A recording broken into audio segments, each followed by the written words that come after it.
हां स्टार्ट झालं ना. हे लाल झालं चालू झालं की नाही? जय बाबा.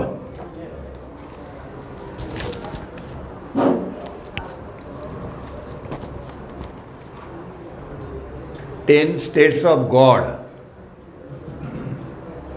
पिछली बार हम यहाँ तक आए थे, ईश्वर कर्ता भरता हरता, क्रिएटर प्रोड्यूसर डिस्ट्रॉयर. ये हम लोग लास्ट टाइम पूरा किया था. थोड़ा उसका बाकी है तो आज वो पूरा कर देते हैं. तो परमात्मा जब भी इस स्थिति में होता है, स्थिति नंबर 3, परमात्मा की स्थिति नंबर 3, इसमें उसकी ड्यूटी है उत्पत्ति, पोषण और नाश, क्रिएशन, प्रिजर्वेशन एंड डिस्ट्रक्शन. और यह प्रक्रिया निरंतर चलती आ रही है, इसमें कोई खंड नहीं है. ये सृष्टि निर्माण होती है, फिर नष्ट हो जाती है, फिर निर्माण होती है, फिर नष्ट हो जाती है. और ये कब से चालू है ये किसी को मालूम नहीं उस परमात्मा के सिवाय. और इसको समझाने के लिए बाबा ने एक उदाहरण दिया कि कैसे हमको ये समझेगा, पता चलेगा.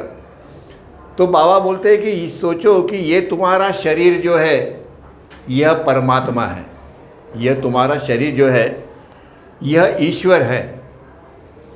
अब इस शरीर के अंदर हमारा ये जो शरीर है, ये ईश्वर को अगर हम समझें कि ये शरीर ईश्वर है, तो जब भी हम लोग अपनी आंखें बंद रखते हैं, ये परमात्मा है, ये शरीर तुम्हारा परमात्मा है.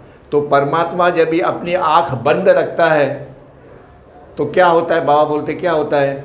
किसी को कोई अस्तित्व नहीं है. और उस स्थिति में जब भी अपनी तुम्हारी आंख बंद है, परमात्मा की आंख जब भी बंद है, इस शरीर की ये आंख बंद है, तो आप लोग ये स्थिति नंबर 1 के अंदर में होते हो. क्योंकि वहाँ ना कोई विश्व है, ना कोई है, ना कुछ है, ना कुछ है, बंद है तुम्हारी आँख. पर जब भी आप अपनी आँख खोलते हो तभी क्या होता है? ईश्वर की यह जो स्थिति जो है बंद स्थिति में, या ये स्थिति बोलो या ये स्थिति बोलो, दोनों स्थिति सरीखी है, उसमें कोई ज़्यादा फर्क नहीं है. पर जब हम अपनी आँखें खोलते हैं तो क्या होता है? उस वक्त में यह परमात्मा है और ये शरीर परमात्मा का शरीर है. जब परमात्मा अपनी आँख खोलता है तो वो सारी सृष्टि की निर्मित करता है पहले. क्योंकि आँख खुलेगा तो हमको दिखता है ये सब, कि नहीं दिखता है? दिखता है. तो निर्मित कौन करता है? वो परमात्मा ही निर्मित किया. उसने ही वो निर्मित किया. और सारे दिन भर हम लोग इस सृष्टि को सस्टेन करते हैं, मतलब इसको संभाल के रखते हैं, और हम लोग देखते रहते हैं. और जब भी रात को हम अपने सोने के लिए जब भी जाते हैं तो अपनी आँख हम लोग बंद कर देते हैं. परमात्मा अपनी आँख बंद कर देता है ये शरीर के द्वारा. तो हमें ये सृष्टि जितनी भी हमारे सामने में थी वो सारी की सारी नष्ट हो गई, डिस्ट्रॉय हो गई. नष्ट हो गई मतलब वो अपने मूल स्थूल स्थिति में वो चली गई स्थिति में. तो इस प्रकार से, और जब फिर अपनी आँख खोलोगे, परमात्मा अपनी आँख खुलता है तो फिर से वो सृष्टि उसके सामने में उसकी सेवा के लिए वो हाजिर होती है. सृष्टि की निर्मित जो परमात्मा करता है वो इसलिए करता है कि परमात्मा को अपनी निर्गुण निराकार स्थिति के अंदर में उसको अनंत ज्ञान, अनंत शक्ति और अनंत आनंद का अनुभव चाहिए. परमात्मा को ये अनुभव चाहिए कि मैं अनंत हूँ. और अगर उसको अनुभव मिलता है तो हर आत्मा को अनुभव मिलता है. समुंदर के अंदर में हर बूंद जो है उसको यह ज्ञान मिलता है कि मैं भी अनंत हूँ. सबको ये ज्ञान मिलना चाहिए, इसीलिए परमात्मा ने इस सृष्टि का निर्माण किया है. तो बाबा आखिर में ये समझाते हैं कि इस प्रकार से परमात्मा यह निर्मित भी करता है, परमात्मा ये सस्टेन भी करता है, और परमात्मा उसको डिस्ट्रॉय भी करता है. उसी प्रकार से परमात्मा का अपना ये खेल है, ये लार्ज स्केल के ऊपर में, लार्ज मतलब सारा ब्रह्मांड वो निर्माण करता है। उसी प्रकार से हम भी अपने संस्कारों के द्वारा हम भी अपने लिए डेली अपना विश्व निर्माण करते हैं, पर वो सीमित है, लिमिटेड है। यह मेरे बाबा को समझाना था। ये स्थिति नंबर 3 के अंदर में हम भी जब भी अपने गहरे नींद में जाते हैं तो यह विश्व हमारे लिए नष्ट है, हमको कुछ मालूम नहीं क्या चल रहा है इसके अंदर। पर जब हम उठते हैं तो हम अपने लिए अपना विश्व निर्माण करते हैं जो सीमित है, सिर्फ कल्याण के उतना ही होगा, या बम्बई गए तो बम्बई का इतना होगा, या कहीं गए इतना होगा, जो भी है। इंडिया में गए तो इंडिया के इतना होगा। पर इस ब्रह्मांड के अंदर में करोड़ों करोड़ों जो ग्रह है उसकी निर्मित थोड़ी हम लोग करते हैं, हमको तो मालूम भी नहीं वो क्या है। तो हमारी अपनी जो निर्मित है वो सीमित है, परमात्मा की निर्मित अनंत है, क्योंकि वो खुद अनंत है। हम अनंत है, पर हम लोगों को संस्कारों के वजह से हम लोग अपने आप को सीमित कर लेते हैं। पीडी पोपली, आरडी पोपली, कुल्लूर साहब, ये वो सब सीमित हो गए, और हम है अनंत। तो हर सद्गुरु और अवतार यह अपने खास शिष्य जो होते हैं, उसकी मंडली, उनको यह अनुभव दिए बगैर वो अपना शरीर नहीं छोड़ते। सामान्य लोगों को वो ज्ञान देते हैं वहाँ तक जाने के लिए, पर उनके साथ में जो लोग हैं, जो अनंत जन्मों से हम लोग अनंत जन्मों से हम ये अनुभव करने के लिए तड़फ रहे हैं, हमको मालूम नहीं है, पर हमारे अंदर में जो लहर है, जो लहर परमात्मा में है, वो लहर हमारे में भी है, और वो लहर हमको डेली हमको जगाती है अपने गहरे नींद से। उठो उठो, किस लिए उठो? कि भैया जो संस्कार है उसको नष्ट करो, और वो नील हो जाएंगे तो तुमको मालूम पड़ेगा कि तुम परमात्मा हो। यह इतनी बारकाई से और सुंदर से मेहर बाबा ने समझाया है कि वो खुद बोलते हैं कि इसके पहले किसी भी अवतार कार्य के अंदर में मैंने इस प्रकार से आपको नहीं बताया। क्यों? कि तब टाइम नहीं था बताने का। जब योग्य टाइम आया तभी मैंने आपको ये बताया। और इसीलिए सद्गुरु और अवतार क्या बोलते हैं कि इधर उधर भागो मत, मेरे पास में आओ, और मेरे पास आते हैं तो फिर कहीं जाना मत। और यह सिर्फ उनके कहने के बोल नहीं है, ये उन्होंने पूरे जीवन के अंदर में इसका सब लोगों को अनुभव दिया। एक बाबा के प्रेमी थे विष्णु मास्टर, वो और उनकी मदर दो नहीं रहते थे। तो मदर जो थी वो अहमदनगर में थी, मेहराबाद में, और ये विष्णु मास्टर अपने मेहर बाबा के साथ में नवजीवन के लिए चले गए। अब वो उनकी मदर अकेली रहती थी। उन्होंने, विष्णु मास्टर ने ये नहीं सोचा कि मेरी जो मदर है उसको देखभाल करने वाला तो कोई नहीं है, तो फिर मैं कैसे जाऊं मेहर बाबा के साथ में। तो चले गए। वो नवजीवन के अंदर में उनकी मदर का डेथ हो गया। अब देखो बाबा कैसे उसको समझाते हैं। अब उसको डायरेक्ट नहीं बताया, सब लोगों को बुलाया। फिर बोलते हैं कि फिर आदि के ईरानी को बोलते हैं कि तुम्हारी मदर अगर एक्सपायर्ड हो गई तो तुमको कैसे लगेगा। वो विष्णु मास्टर को नहीं बोल रहे। फिर उसके बाद में और एक था, उनको अगर तुम्हारे पापा जो है वो अगर डेथ हो गई तो तुमको कैसे लगेगा। तो बोलता है बाबा मुझे कुछ नहीं लगेगा, अभी मैं आपके साथ में आया हूँ। हर आदमी 2-3 आदमी से पूछने के बाद में फिर विष्णु मास्टर के पास में जाते हैं। अगर तुमको ऐसे लगेगा कि काकू भाई अगर डेथ हो गई, उनके नाम काकू भाई था, डेथ हो गया तो कैसे लगेगा।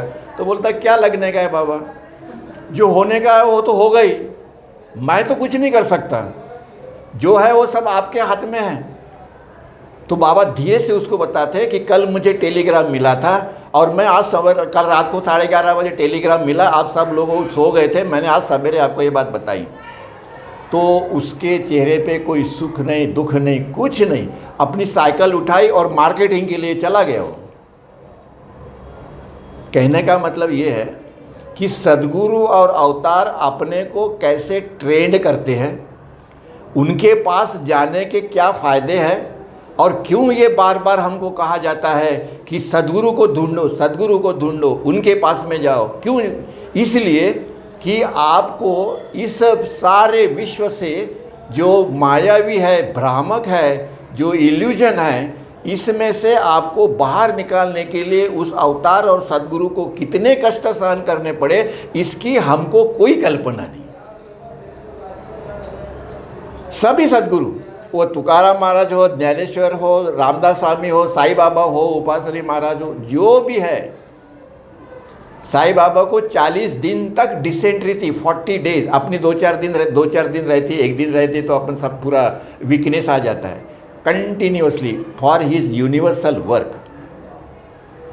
तो यह इतना कष्ट वो जो सहन करते हैं, वो किसके लिए? वो अपने लिए। उनको क्या करने का है? दे आर रियलाइज उनको कुछ नहीं होता है, और अगर कुछ हो भी था वो सारा संभाल लेते हैं, क्योंकि इज वन विद गॉड।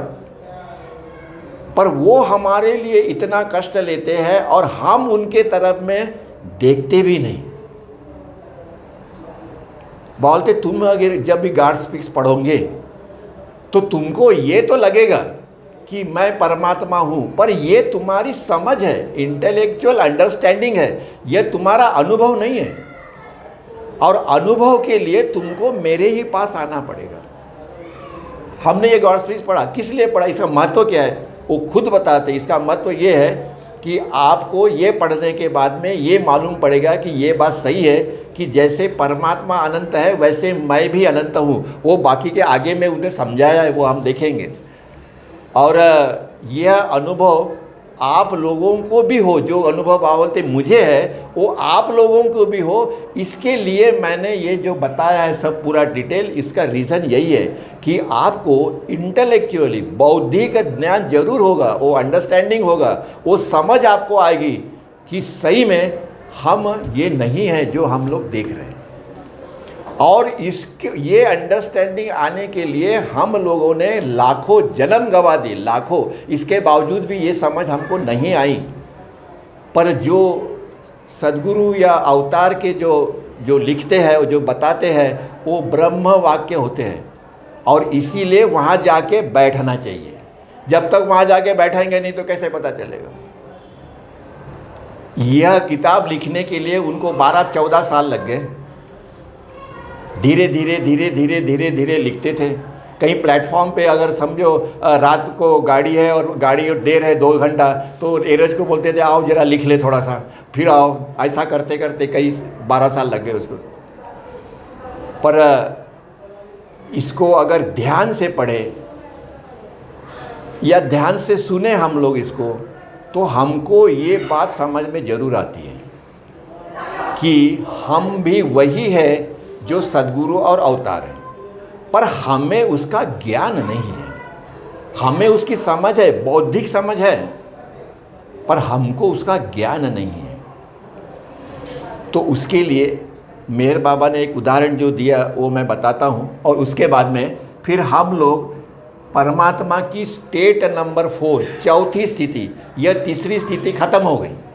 तीसरी स्थिति खत्म हो गई परमात्मा की यह चौथी स्थिति, कि जिसमें अभी हम निराकार निर्गुण से अभी हम साकार रूप के अंदर में कैसे गए।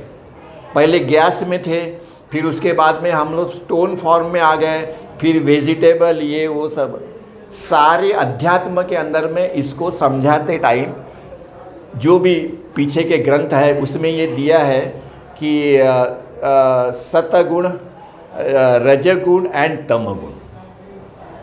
अब मुझे ये समझ में नहीं आया वो पढ़ने के बाद में कि भैया ये जो एयर है इसको कौन सा गुण है, या स्टोन फॉर्म है उसको कौन सा गुण है, या वो पेड़ है उसका कौन सा गुण है।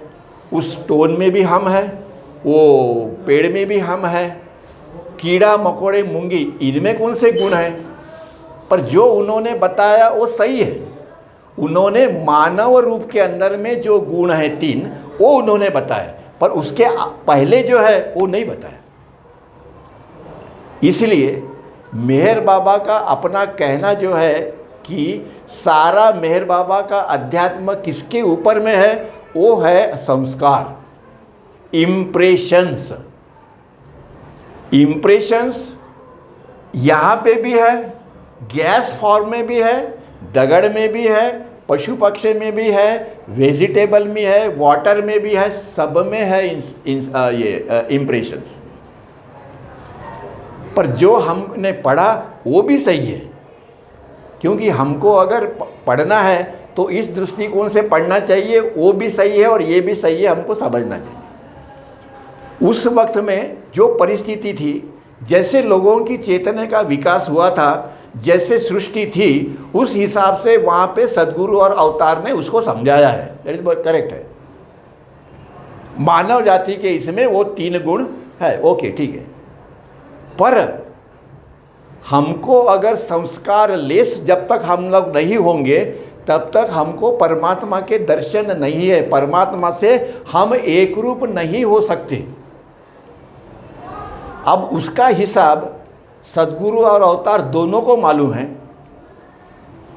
पर हमको अपने गुणों के द्वारा ये बताया जाता है, सद्गुण, सतगुण, ये गुण, वो गुण, कि वो गुणों के द्वारा तुमको ऐसा करो तो तुम्हारे ऐसे गुण बढ़ेंगे, वो कम होंगे, वो ज़्यादा होंगे, ये होंगे, उन्होंने बताया, ठीक है, ओके। पर मेहर बाबा ने अपने सारे आध्यात्मिक जितना भी उनका लिटरेचर है, उसमें मैंने पढ़ने के बाद मेरे मन में ये प्रश्न आया कि इसमें सतगुण, रजगुण और तमगुण गया किधर? इन्होंने क्यों नहीं समझाया ऐसा? कारण उसका ये है कि हमारी ये जो बॉडी जो है, जो हम लोग लेके आ गए, ये पीछे का जो हमारा जन्म था उसके संस्कार का ये मोल्ड है, ना कि वो गुण का मोल्ड है, संस्कारों का मोल्ड है। संस्कार पहले है, गुण बाद में आते हैं। पहले हमको गुण मालूम है, पर संस्कार हमको मालूम नहीं है। वो जब चैप्टर आएगा तो उसके बारे में हम डिटेल फिर बताएंगे आपको।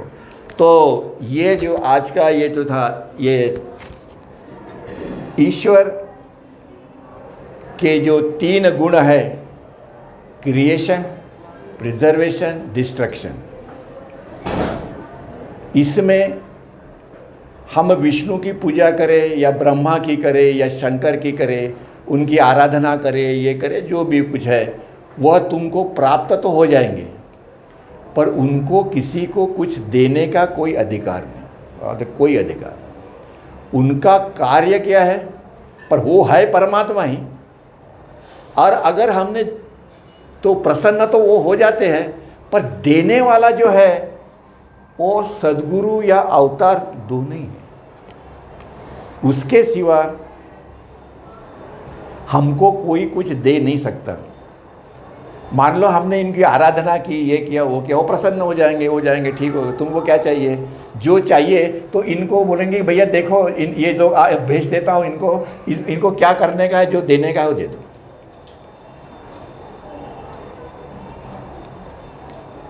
और इसीलिए सारे के सारे सद्गुरुओं का जो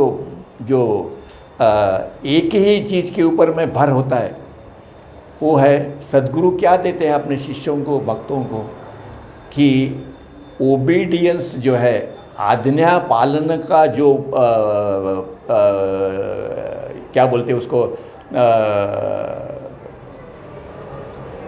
बाबा तत्व ने माय ग्रेस, सद्गुरु अपने शिष्यों को जो ग्रेस देते हैं, कृपा जो है, वो है आज्ञा पालन करो।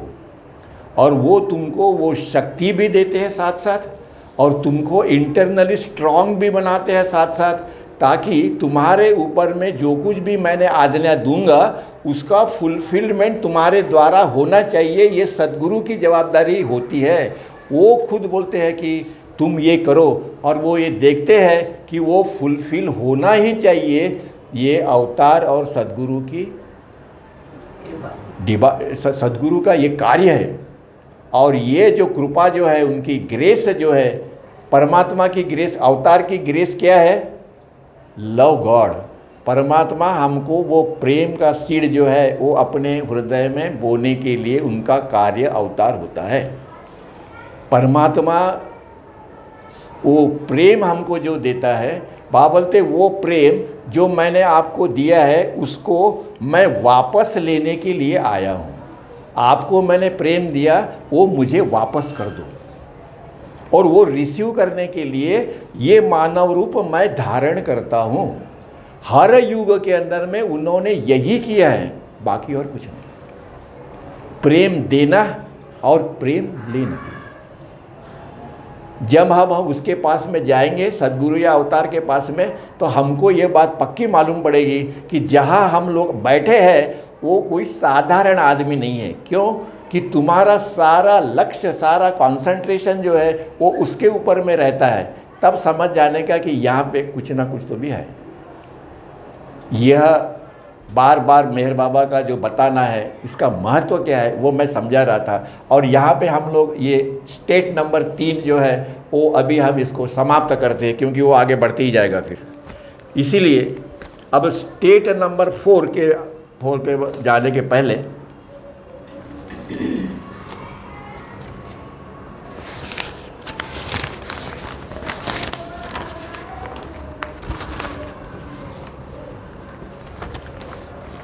बाबा के कोई फॉरेनर मंडली आई थी और वह मंडली से पूछते हैं कि वो फिर से पूछते, जो भी आता था उनसे पूछते थे गॉड स्पीक पढ़ा कि नहीं पढ़ा। तो कोई बोलता था पढ़ा नहीं पढ़ा, कोई बोलता था 4 पन्ने पढ़े बाबा छोड़ दिया, वो समझ में नहीं आता है, यॉर्निंग होता है, अपने जाम भय आती है तो हमने छोड़ दिया, ये वो सब बताते थे वो। तो बाबा बोलते, वो बाबा खुद कहते हैं कि देखो गॉड स्पीक्स पढ़ने के बाद आपको यह समझ में आ जाएगा कि आप भी परमात्मा है। और गॉड स्पीक्स के अंदर में वो खुद कहते हैं कि मैंने इसकी असली तस्वीर जो है वो मैंने आपको बताई है। मतलब मैंने वो एक्सप्लेन किया है उसके अंदर में कि आप भी परमात्मा हो, पर यह आपको जो है यह आपका इंटेलेक्चुअल अंडरस्टैंडिंग है, बौद्धिक आपकी समझ बन जाएगी, बहुत बन जाएगी। पर इसके जैसी सच्चाई मैंने इसके पहले कभी भी किसी भी युग में नहीं बताई। पर अगर किसी आदमी को वो अनुभव ना हो, सिर्फ अंडरस्टैंडिंग है, मालूम पड़ गया मेरे को कि मैं भी परमात्मा हूँ, गॉड स्पीक्स पढ़ लिया, ओके ठीक है, पर बाबा बोलते आपको अधिकार नहीं है। इसीलिए हम बार बार बोल रहे हैं ना, अधिकार यहाँ पे है, अधिकार यहाँ पे है। वो खुद बोलते हैं अधिकार किसको है, इनको है। परमात्मा का इस स्टेट में उनको भी अधिकार नहीं है। उनका कार्य क्या है? निर्मिति करना, पालन पोषण करना और उसका डिस्ट्रॉय करना। पर क्योंकि विष्णु को हम श्रेष्ठ मानते हैं, क्योंकि वो पालन पोषण करते हैं सबका, पूरा ब्रह्मांड का, इसलिए हम उनको विष्णु मानते हैं। पर असली में सबसे श्रेष्ठ, सबसे परमात्मा ये स्थिति है, ओरिजिनल स्टेट ऑफ गॉड। और इसीलिए आप ऐसा कहने वाला जो आदमी है कि मैं भी परमात्मा हूँ, बाबा बोलते हैं कि उसको अधिकार नहीं होगा यह कहने का कि मैं भगवान हूँ। उसके लिए जैसा अनुभव होना चाहिए, जैसे हमको अगर पूछे तो हम यही बोलेंगे कि मैं मानव है, मैं थोड़ी बोलूँगा मैं जानवर हूँ। पर मैं सोचता हूँ क्या कभी कि मैं मानव हूँ क्या जानवर हूँ? मैं मानव ही हूँ। वैसे सदगुरु को और अवतार को ये सोचना पड़ता है क्या कि मैं अवतार हूँ या सदगुरु हूँ? नहीं है। पर वो जो आदमी है जिसको ये समझ आ गई कि मैं परमात्मा हूँ, उसको उसका अनुभव नहीं है, इसीलिए वो तुम्हें कुछ नहीं दे सकता। उसके पीछे में जाके अपना ये सारा ज़िंदगी, अनेक जो बर्थ है, उसको वेस्ट मत करो। इतनी गहराई से और इतना स्ट्रांगली कभी सदगुरु या अवतार के सिवा और कोई नहीं बोलता। क्योंकि उनको अवतार को क्या है कि हर जन्म में, अभी यही जन्म है, अवतार जो है वो जब आता है और वो बोलता है मैं अवतार हूँ, तो लोग कंफ्यूज हो जाते हैं। अरे ये अपने आप को अवतार कैसे बोलता है, अवतार कैसे हो सकता है? हम राम को, कृष्ण को स्वीकार करते हैं, 8000 साल हो गए, उसके बाद में अनेक सदगुरु आए, उन्होंने बोला कि भाई राम अवतार थे, अवतार थे, अवतार थे, अवतार। पर राम जब भी आते हैं, जैसे मेहर बाबा आए हैं, उन्होंने बोला मैं अवतार हूँ, कोई नहीं आता, बहुत कम आते हैं जो उनका आना है। तो फिर बाबा बोलते हैं कि मैं सिर्फ उन लोगों के लिए आया हूँ जो मेरे से प्यार करते हैं, जो मेरी आज्ञा का पालन करते हो। आप किसी भी सदगुरु के साथ में हो, पीछे हम लोग कई सदगुरु के साथ में होंगे, देयर इज नो डाउट, और इसीलिए तो हम लोग यहाँ बैठे और ये सुन रहे हैं, नहीं तो हमारी योग्यता थोड़ी होती सुनने की। पर उनकी कृपा से आज हम यहाँ सुनते हैं मेहर बाबा का, और जब भी ये सुनते हैं, क्योंकि वो टाइम आ गया हम लोगों का ये सुनने का, हमारी इच्छा रहे या नहीं रहे वो बात अलग है, पर यह जो हम सुन रहे जो बैठे हैं, इसका हमारे आगे के अनेक जन्म के अंदर में इसका हमको फ़ायदा होगा ही होगा। यह परमात्मा की अपनी इच्छा है। बाबा बोलता है ये मेरी इच्छा है कि तुमको सबको इकट्ठा करूं और ये 100 साल के अंदर में तुम्हारा बेड़ा मैं पार कर दूँ।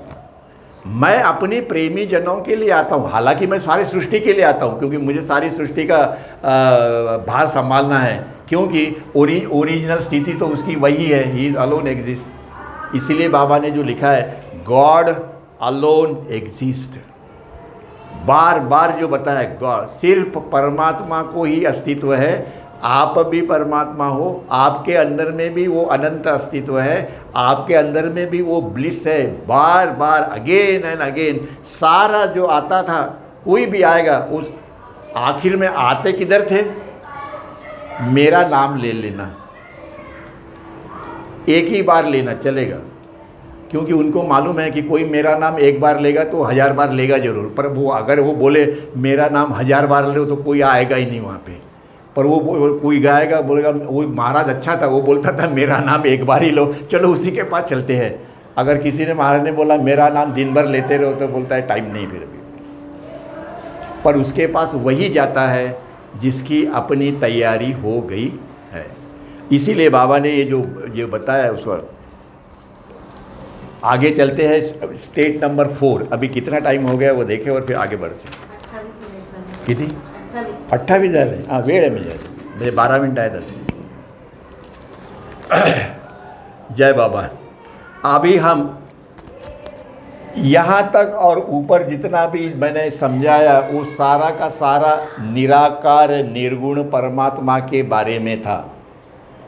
पर इस निराकार निर्गुण परमात्मा को अनंत रूपों के अंदर में, अनंत फॉर्म के अंदर में और अनंत नाम से वह कैसे अपने आप को उसने प्रकट किया, अपने अनेक प्रकार के रूप और नाम के द्वारा। पत्थर योनि में,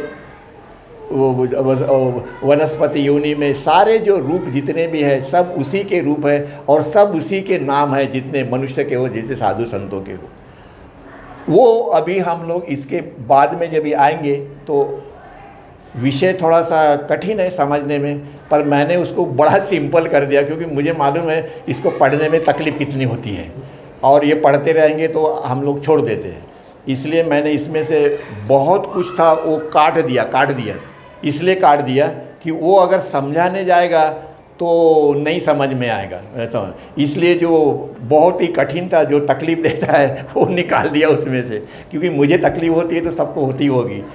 पर बड़े सिंपल इसमें जो हम लोगों ने जो नोट्स तैयार किया है, बड़े सिंपल इसमें, कि कोई भी लेमैन हो जिसको नहीं आता है, ज़्यादा समझ नहीं है, वो भी समझ सके, उसके कान में भी ये बात पड़े। इसके लिए इससे नीचे में जब भी हम जाएंगे तो बहुत सारा जो चीज़ है वो थोड़ा कम कर दिया है। तो एक सदगुरु थे, परफेक्ट मास्टर है, नियाज़ करके उनका नाम था। वो क्या बोलते हैं, वो बाबा ने बताया कि वो क्या बोलते हैं। वो बोलते हैं कि मैं, मतलब परफेक्ट मास्टर, मुझे खुदा को देखने की मुझे इच्छा निर्माण हुई। खुदा को, खुद को देखने के लिए, खुदा इसके अंदर में वो परमात्मा का नाम नहीं लेते, क्योंकि परमात्मा नहीं बोलते, वो लोग खुदा बोलते हैं, जब हम लोग जैसे परमात्मा बोलते हैं। तो इस स्थिति के अंदर में खुदा को, अपने आप को देखने की, अपने आप को समझने की कि मैं कौन हूँ, इसका ज्ञान लेने की यह इच्छा जब भी उसके अंदर में निर्माण हुई, तभी उसने खुद के अनेक रूप, अनेक नाम जो है वह परमात्मा के विविध पहलू जो है उसके अंदर में उसने ये सारे रूप और ये सारे नाम खुद के लिए धारण कर लिए, ताकि वो ये जान सके कि मैं कौन हूँ। उसने खुद को जानने के लिए 14 लाख प्रकार के यह पत्थर जो है उसको धारण किया। उसने अपने खुद को जानने के लिए वायु रूप के अंदर में जितने भी आगे हम जाएंगे देखेंगे, ये सूक्ष्म जगत और मनोजगत के अंदर में जो गैसेस है उसके अंदर में 276 गैसेस है। उसका लास्ट वाला हाइड्रोजन है, उसको हमको मालूम है, पर 276 पीछे का हमको मालूम नहीं, साइंटिस्ट को भी मालूम नहीं, पर हाइड्रोजन हम जानते हैं, वो फर्स्ट गैस है। उसके बाद में अनेक पक्षी, पशु पक्षी, मानव, साधु, संत, ऋषि, मुनि, महाराज, ये सारे के सारे उसके ये अनंत रूप जो है वह कैसे निर्माण हुए, इसलिए निर्माण हुए। वो परफेक्ट मास्टर कहते हैं कि खुदा को अपने को जानने के लिए उसने इस सृष्टि के अंदर में इतने सारे पहलुओं के द्वारा, इतने सारे नाम के द्वारा, इतने सारे रूपों के द्वारा अपने आप को प्रस्थापित किया, सिंपल लैंग्वेज में। पर हमें इसका ज्ञान नहीं है। क्यों नहीं है वो आगे में समझाते हैं। हमें इसका ज्ञान क्यों नहीं है? इसलिए नहीं है कि हम लोग माया में हैं, हम लोग भ्रम के अंदर में हैं, हम लोग अज्ञान के अंदर में हैं। क्योंकि इसके नीचे में जितना भी है वो सब माया का क्षेत्र है। इस माया के क्षेत्र के अंदर में, इस भ्रम के अंदर में यह सारी जो सृष्टि की निर्मित हुई है, और यह सृष्टि जब भी परमात्मा को उसका थिंकिंग बंद होता है तो ये सारी सृष्टि जो है, यह यहाँ पे जो पॉइंट है, ओम पॉइंट, इसमें दिखाया नहीं, बाद में दिखा देगा, यहाँ पे वो सारी सृष्टि जो है वो फिर से वहाँ चली जाती है, फिर से वहाँ से बाहर आती है। यह परमात्मा का अपना खेल युगों युगों से, मालूम नहीं कब से चालू किया है, बाबा खुद ही बताते हैं। तो हमको सबको ये ध्यान रखना है कि बाबा खुद बोलते हैं कि जैसे मैं हूँ वैसे तुम भी हो, पर मैं कौन हूँ इसका मुझे ज्ञान है, तुम कौन हो इसका तुमको ज्ञान नहीं है। और ये छोटी छोटी बातों के अंदर में आप लोग अपने आप ही उलझ जाते हो और दिन भर के अंदर में आप वही बात करते रहते हो। एक दिन नहीं, साल भर, 6 महीने, 8 महीने, जो भी कोई आएगा उसको वही बताओ, जो भी कोई आएगा उसको वही बताओ। घर में अगर कोई नई चीज़ आई है जो किसी ने ली नहीं है तो वो सबको घर में बुलाएंगे, फिर वो दिखाते रहेंगे बस। तो यह बात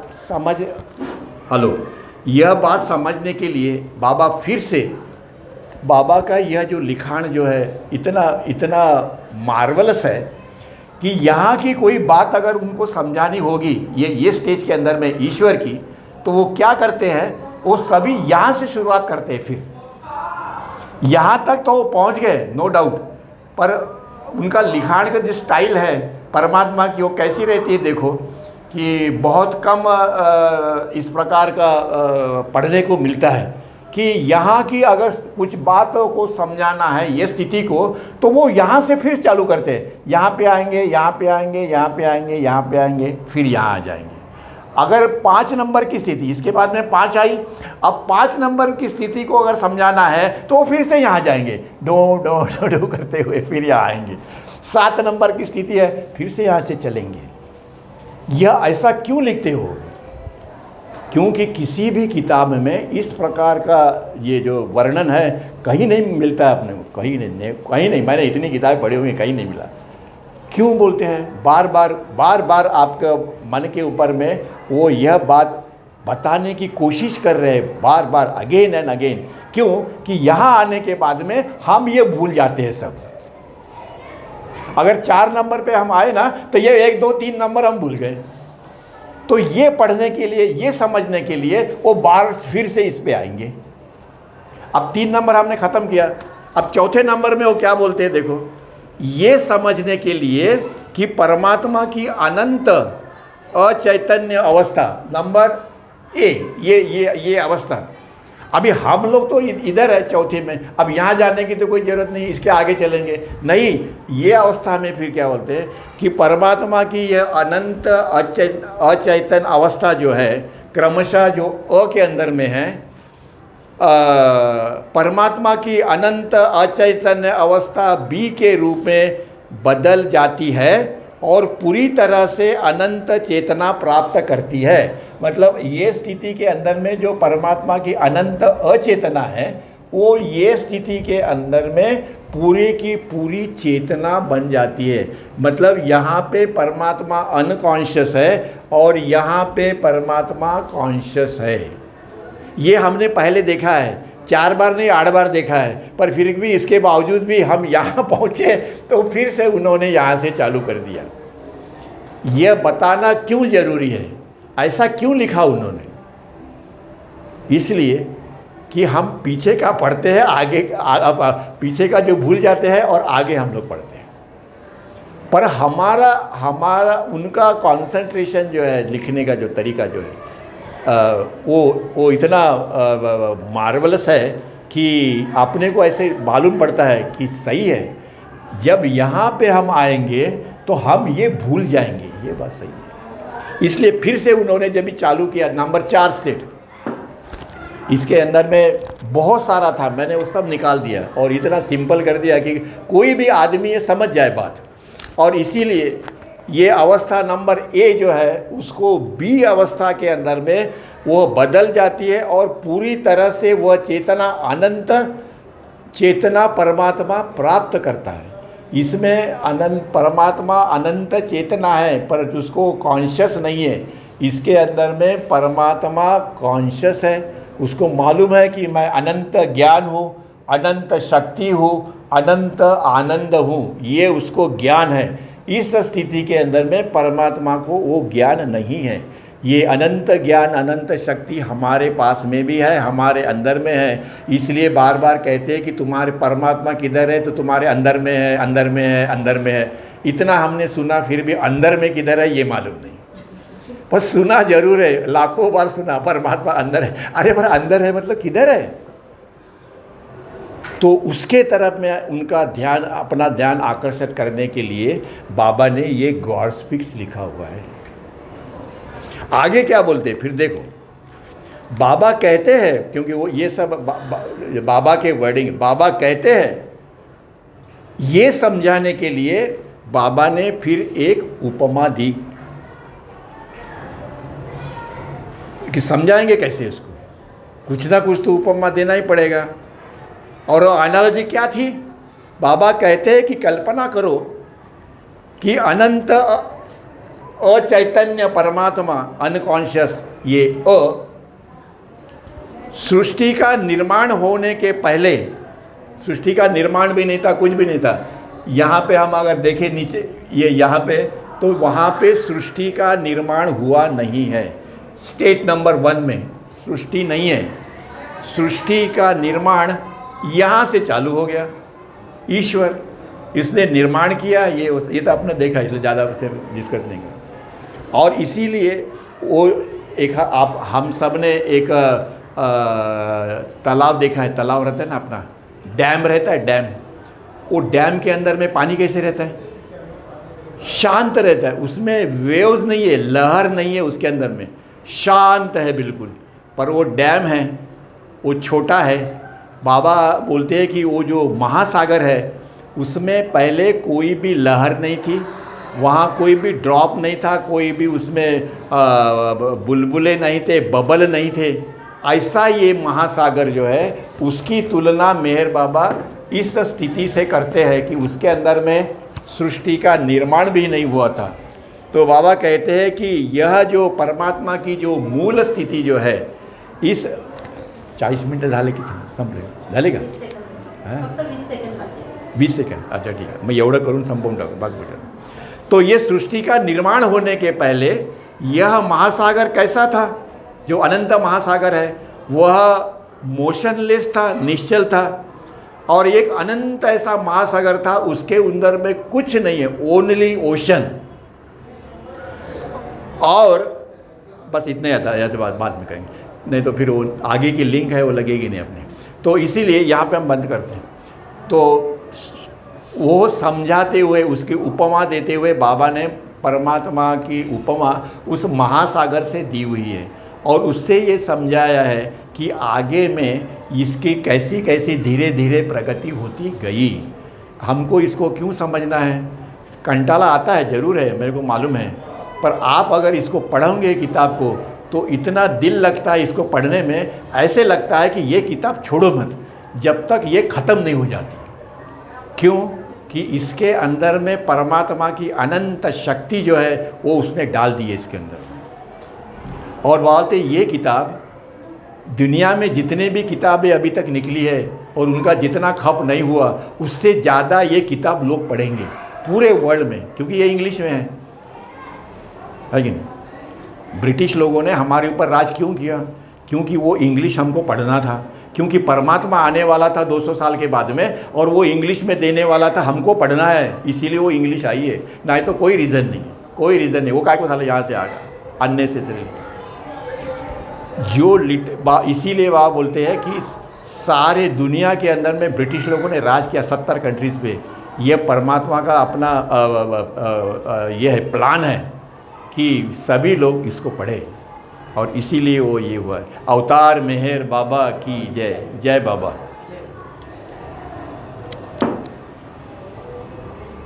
प्रार्थना ने आरती। जय बाबा। म्हणा कुणी पण म्हणा.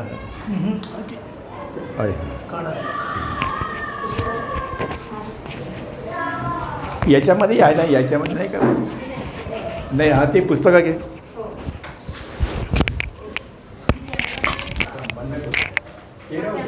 नाही आपल्याकडे करते ना. हाँ, आप पूजा करेंगे.